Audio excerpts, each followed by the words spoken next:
what up? I haven't seen you since Thailand. How you feeling? What's up, legend over here. Can you sell it once and all for fans? They want to know, are you retired or not? Oh man, be sure to check out Dirty Boxing 2 tomorrow night. Because I think you'll be back. What's the magic number to get you back?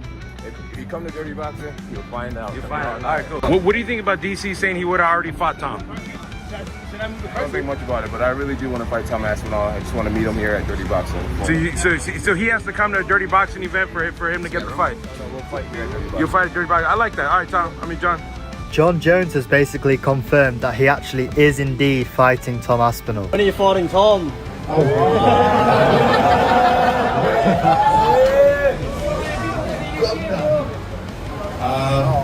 The UFC, and Tom, we all got a lot of stuff happening behind the scenes. They're one of the biggest organizations in sports. And right now, Tom and I have agreed to wait for the UFC to make their announcements. So I'm legally talk about it. Jon Jones has frozen the entire heavyweight division once again, and fans are frustrated. More than ever, people are starting to believe he's gearing up for retirement instead of stepping up to face Tom Aspinall. The excitement is turning into doubt. Jon Jones's demands of money for the Tom Aspinall fight were met by the UFC. They gave him what he was looking for, and he still said no.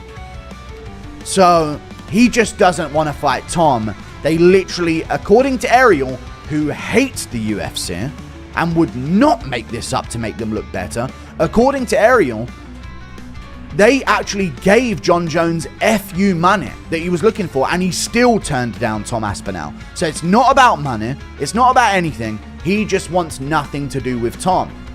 Very interesting from Jon Jones. Now, everyone is unanimously in agreement about this, so we see a few comments here. But the problem is there's still a lot of people and a lot of people that are always going to be talking about Jones and not accepting what should happen here. Logic should dictate that Tom Aspinall should fight Jon Jones. And you see by these comments, that's cool and all, but I thought Dana made it clear we won't do business again with Francis. He won't. Dana is not going to accept this. Ngannou coming back to the UFC. The UFC could consider it, but again, he's got one more fight on his contract to PFL. And that just can't be dealt with in any other way other than him actually fighting out that contract. None of it matters if Jones still has the belt. It's just another guy waiting to fight. I know it'll just be another guy in the logjam in the heavyweight division, but maybe the UFC could use this against Jon to say, listen, we can move on from you. But I don't even know. I don't know. They aren't. They're just going to let him ruin. We are genuinely going years without a heavyweight fight in the UFC. Because Jon Jones is just allowed to do that. We have never seen this before in the history of the sport. This is fucking insane. Just look at the language Jones has been using from day one about Tom Aspinall. Why would I gamble my legacy on someone like him? Jon Jones, gamble. You win every fight, don't you? You're guaranteed to win every fight. You can beat anyone. Every fight, if you're the best fighting the best, is a bit of a gamble. But you're the heavyweight champion of the world. You're supposed to go on and do that. I've never ever known a champion who tells everyone how great they are and yet doesn't want to fight the best challenger. I tell a lie, actually, I do remember one time, Tyson Fury, when he did not want to fight Alexander Usyk. Oh, he's not a big enough name. Oh, and he made all the excuses in the world. And guess what? Usyk beat him twice. And this is exactly why Jon Jones doesn't want to take that fight, because he can see what the fuck is on the way. Jones spent the majority of his career as a heavyweight, boiling down to light heavyweight, beating guys who are actually middleweight. For months now, Jon has kept everyone guessing. One day he's making jokes online about giving up his belt.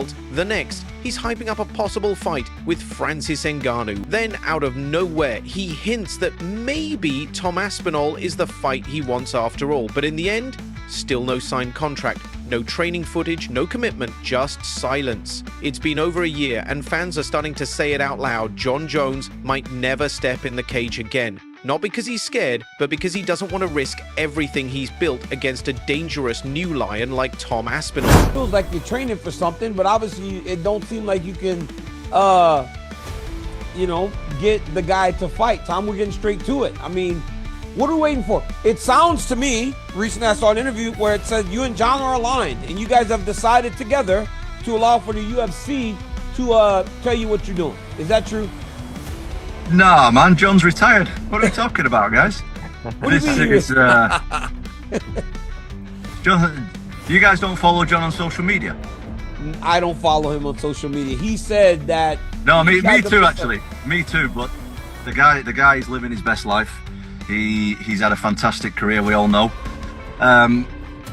We know Jon's a religious man, so I want to say God bless him moving forward in what he does with his life and his career. And you know, we move on. We move on. I'm the undisputed heavyweight champion of the world. I'm ready to take on all comers, get this division moving again.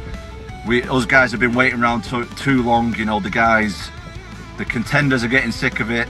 Everybody's getting sick of it. Even the fans are getting sick of this stuff. So Jon's retired and it's time that we move on. This is the greatest promo I've ever heard. He just announced his nemesis' retirement. And to add to it, Daniel, he wished him well.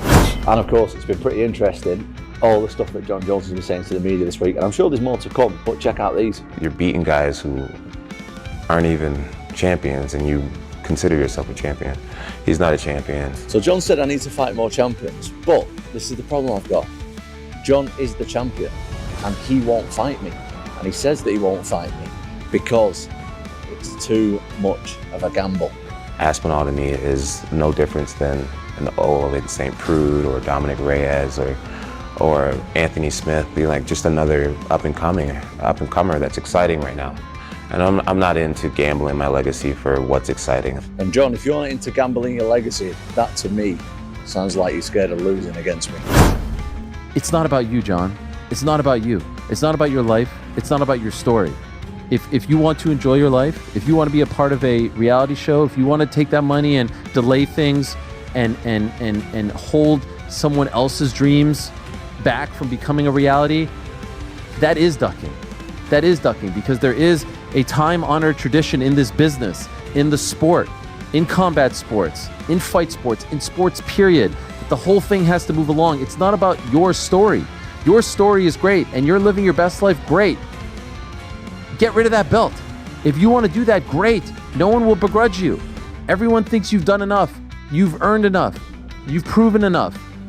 Now allow someone else to have that same story. Allow someone else to write that same story. You are holding him back. You are holding back not only Tom Aspinall, but the rest of the division.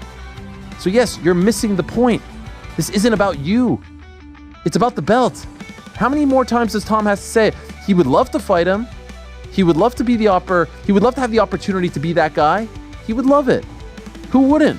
But he just wants that belt. He wants whatever that belt signifies, whatever it symbolizes, and what it brings. It brings all the things that Jon Jones is enjoying right now, because if Jon Jones wasn't the most decorated champion, wasn't the greatest light heavyweight champion, wasn't the 2-division champion, he wouldn't be doing things like this. He wouldn't get opportunities like this. He wouldn't get the opportunity to live his best life. And now you are stopping someone else from living their best life. Do you get the difference? It's not about you. And so when the legends fought you, and I'm not even talking about when you were champ or tried to become champ, I'm talking about the dudes that fought you on the way up. The important thing in this sport is the belt. The most important thing to the UFC is the belt. That's what everything gears towards. And they've told us they hate when people vacate the title or don't want to defend the title. Well, that's what's happening right now. So tell me where I've been unfair. Tell me where I've lied. Tell me where I've been biased. I saw some people saying yesterday, like, oh, he just defended the title. All right, are we going to wait till November to strip him? The fight that they want to book is for November. It's for MSG. If he doesn't want to fight today for November, it's time to move on. And you know what? It's not just Jon who's catching heat. More and more voices, from fellow fighters to analysts to longtime fans, are calling out the UFC too. When Jon got injured, they could have stripped the belt, they could have moved on, but instead they waited. They left Tom Aspinall stuck in limbo, gave him an interim title that means nothing if the real champ doesn't return Tom earned his shot, and instead of rewarding that, they're letting it all stall, letting one man hold up the whole division. When you're an interim champion, they only make an interim champion when the champion cannot defend the belt. So for Jon Jones, he couldn't defend the belt because he tore his pec muscle. So the interim champion means he should be fighting the champion right off the bat. That's not the case with Jon Jones, right? Because Jon Jones is going to fight Stipe Miocic. So the interim champion is supposed to sit there and wait. But by law, in like the regulations, once Jon Jones steps in the cage, he is stripped of his interim champion because the champion has returned. There is no longer for interim champion. What is the point of having an interim champion when the champion is ready to fight? This is the only sport in the world you can have somebody hold your career back. Yep. I've been almost a year inactive with no prospects of anything. Just be ready, and we'll just let you know. Yeah. And then it's kind of difficult, like mentally, to. Oh yeah. This is the fight against Jon Jones. Like, not the fight is another thing. Yeah. This is the tricky bit where I really have to stay switched on, stay motivated, and I'm trying my best. I'm trying. It's tough, as you said a minute ago. No one really knows what's going on behind the scenes apart from me. Exactly. You're in office cooking. I train all the time anyway. Just because I've not got a fight doesn't mean I don't train. Like, I honestly can see Jon's point of view. I get it. Yep. I get it. It's just about the title for me. Yep. I just want the title. That's it. Yep. There's nothing else really matters. So you're like, let me do my thing. Let me fight. I just want to fight. And I think that's the respectful way to go about it. It's like, you don't care if it's Jon, and it's no disrespect to Jon. It's no disrespect to anybody out there. You're just trying to fight. Yep. I just want to fight. Yep. The UFC is about one guy being the champion of each division. I defended the interim once already. It's almost unheard of. That it's unprecedented. I thought it was silly the first time, to be honest. The reason that I did it, the first time I fought Curtis Blades, it went down as a loss. I got injured. The worst moment of my career, one of the worst moments of my life. I wanted to redeem myself and get the legit victory against Curtis Blades because it was unfinished business. Like, that was hurting my ego, and I wanted to prove that I was better than Blades, which I did in the rematch, and I defended the interim. Something else, that particular fight was in Manchester, in my hometown. I wanted to fight in my hometown. I don't know if I'm ever going to be able to do that again in front of a sold-out, brand new Co-op Live arena in Manchester, England. I don't know if I'm ever going to have the opportunity to do that again. So for them two reasons, that's why I defended the interim. I'm not doing it again. Like, I've cleared out the rest of the division, undisputed, and that's it. I deserve a shot of being known as the best heavyweight walking around on planet Earth. It doesn't matter on the opponent. Undisputed then. And still, Tom doesn't complain. He doesn't go online picking fights. He's in the gym every single day, getting better, staying ready. He's made it clear he'll fight anyone, anytime. No drama, just work. Tom Aspinall's the guy. He's the guy. Dana White says I'm his man. We love that. We love that on the channel. And what about Francis Ngannou? You having him? You want some? The day that I start ducking out of fights and turning opponents down and stuff like that is the day that I'm going to retire. So, as I've always said, and you can ask any promoter I've ever worked with, any guys at the UFC, I'll fight anyone, I'll fight anytime, and I'll fight anywhere. Never turned down a fight in my life, never will. The day that I start thinking about turning down fights is the day that I'll retire. So, to answer the question, whoever they want me to fight is who I'm going to fight. But Jon? He keeps playing games from the sidelines. The people think he's being smart, maybe walking away from the sport as the undefeated heavyweight champ, locking in his legacy. Others say it's all just mind games, that he's trying to slow Tom's momentum, keep the attention on himself. Whatever it is, it's dragging on and everyone feels it. You know, it's a situation that is also stuck in the corner for everyone. Like, I mean, for both of them. Like, who is obligated to have a fight that he won, a champ or an interim champ? Right? Who, in your opinion? In my opinion, I think if you win the interim title, the expectation is that a title unification fight should follow. That's expectation. I totally agree with you. But again, like, if interim champ and champ, who is in the position to pick? Because, like, the only reason why we get here is because the organization makes everything happen. They organize everything. But now, I don't think the blame should be on either Jon or Aspinall. I think that's a very fair point. Everybody is claiming what's right. But the only thing is that nobody really want to play at the point the organization, right? And because the organization, they forced Stipe Miocic, they could have booked. Yeah, if I'm John, I want to do like the fight. Basically, my fight in November last year being canceled against Stipe or something, and then maybe that's my retirement fight. Maybe this is my last fight. Then I don't really want somebody to like force me or tell me which one to fight. You know, I think at this point, he has a little bit of a leverage in that one. So, I mean, I'm not saying none of them are right. The situation is just a little complicated. And it ultimately comes down to the matchmakers. Gane idea. He was the one who delayed till Francis was out the fucking door. He could have fought Francis a long time ago. If he'd just taken the chance of going up the heavyweight earlier, we could have had him versus a prime Cain Velasquez. Cain Velasquez was 240. Jon Jones is 260, 265. And you're telling me Cain Velasquez was too big for him? What a load of shit. Stipe Miocic could have fought him in his prime, another one who was no bigger than Jon Jones. So when he's giving it the big and being like, oh, well, people always think someone's going to come and dethrone me. And yeah, I get the narrative. That was the way at light heavyweight. There was always that next guy coming up. But you ain't never fought an animal like Tom Aspinall, who is as quick on his feet, who has the speed that he does at 260 pounds, who has the heavy hands that he does. You have never been in there with a beast like that. It's just not happened. I'm not saying that means Aspinall wins, but for people to do the Tyson Fury thing of going, oh, well, he's always won, so therefore he always will win. Jon Jones or Tom Aspinall. So if you don't know MMA world, sorry to bore you, but Tom Aspinall is the UFC's #1 right now. Jon Jones is, you know, he's seen as the best MMA fighter on the planet. Dana White's got a massive for him, says he's unbeatable. Honestly, I think if you put Jon Jones and Tom Aspinall in a room and said one man leaves, I think Tom Aspinall leaves that room. I genuinely do. I think, and I think Jon Jones, I mean, I can't badmouth the guy. He's got an amazing record, but he's definitely ducking Tom Aspinall, 100%. And I think he's even said he doesn't want to fight Tom Aspinall after his next fight. He's pretty much going to retire after this fight, so he's ducking Tom Aspinall. I mean, he can say what he wants, but actions speak louder than words. So there we go. Anyway, the answer to that question is Tom Aspinall. Tom Aspinall is kicking Jon Jones. Meanwhile, the rest of the division is stuck in a holding pattern. Fights that should be happening are stalled. Guys like Ciryl Gane, Sergey Pavlovich, and even a potential returning Francis Ngannou, they're all looking toward Tom. But none of those matchups mean anything if the UFC keeps pretending Jon Jones is coming back any day now. It's a conversation we've had many times now, the Tom Aspinall-Jon Jones fight.